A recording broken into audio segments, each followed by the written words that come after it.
Political protests in Manchester turned chaotic over the weekend. Manchester became the epicenter of a highly charged political demonstration.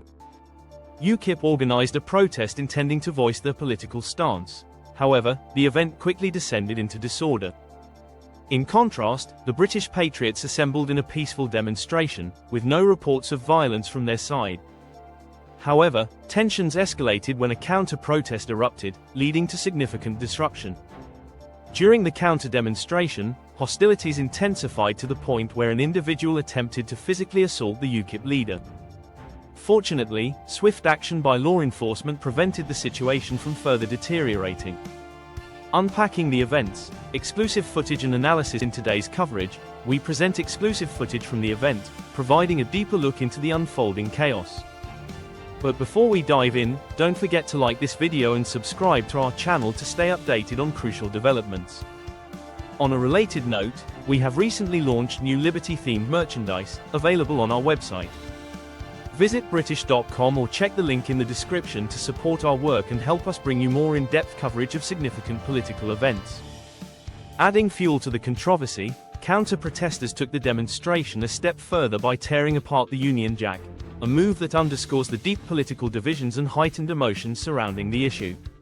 Stay tuned as we dissect the events, analyze the motivations behind the protests, and explore the broader implications for political demonstrations in Manchester. UKIP's rally and controversial statements. During the rally, UKIP leader Nick Tone called for mass deportations, drawing a strong reaction from both supporters and opponents.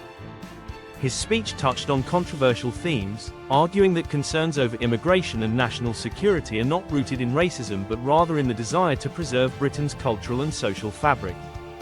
Tone stated, "It isn't racist to want to protect our children from harm. It isn't bigoted to desire safe communities free from crime and chaos. It isn't fascist to demand control over our borders. It isn't far-right to resist the establishment of radical ideologies in Britain." He further emphasized that British citizens must reclaim their nation, criticizing those who advocate tolerance towards what he described as threats to traditional values. Calling his movement a crusade, he urged supporters to resist the establishment and reclaim Britain's past glory. Clashes and police intervention. As the rally progressed, tensions boiled over, with counter-protesters engaging in physical altercations. Some activists attempted to attack UKIP members, prompting police intervention. Authorities swiftly moved in to prevent the situation from spiraling out of control, ensuring that no further violence erupted. Broader political implications and the Chagos Islands deal. And other political developments, Labour leader Keir Starmer has been warned that Mauritius may seek additional concessions regarding the UK's controversial Chagos Islands deal. Mauritian Prime Minister Naveen Ramgoolam is facing internal pressure to negotiate further financial compensation and push for the removal of the US military base from Diego Garcia. Under the current agreement, the UK is set to transfer sovereignty of the Chagos Islands to Mauritius, with an annual payment of £90 million over 99 years. However, trade union leaders, writers, and political figures are demanding that the deal include the closure of the US military base, which they argue has contributed to regional instability.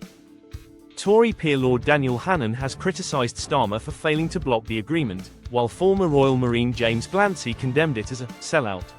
Despite opposition, Whitehall insists that the deal remains legally sound, with provisions ensuring the UK retains security oversight over Diego Garcia. Meanwhile, Prime Minister Rishi Sunak is expected to seek assurances from former US President Donald Trump during his upcoming visit to Washington. Prince Harry and Meghan Markle's former aide speaks out elsewhere. Jason Nath, a former royal aide to Prince Harry and Meghan Markle, has spoken publicly for the first time in a televised interview, standing by his 2018 bullying allegations against the Duchess of Sussex.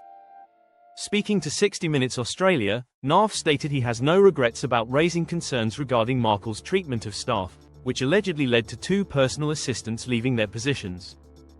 Despite Markle's denials, Buckingham Palace launched an internal investigation, though the findings were never publicly disclosed. Nath also shared insights into Prince William's struggles, revealing that he was at his lowest point after learning of both his wife's and father's cancer diagnoses. Regarding the rift between Prince William and Prince Harry, Nath remarked that relationships within families naturally experience highs and lows, leaving room for potential reconciliation in the future. Final thoughts and community engagement. What are your thoughts on the recent political unrest in Manchester? Do you agree or disagree with UKIP's stance? Share your opinions in the comments below. That wraps up today's coverage. Don't forget to like and subscribe for more updates on British politics and current affairs. Also, check out our merchandise at British.com. Your support enables us to continue providing in-depth analysis and exposing the realities of the current political landscape.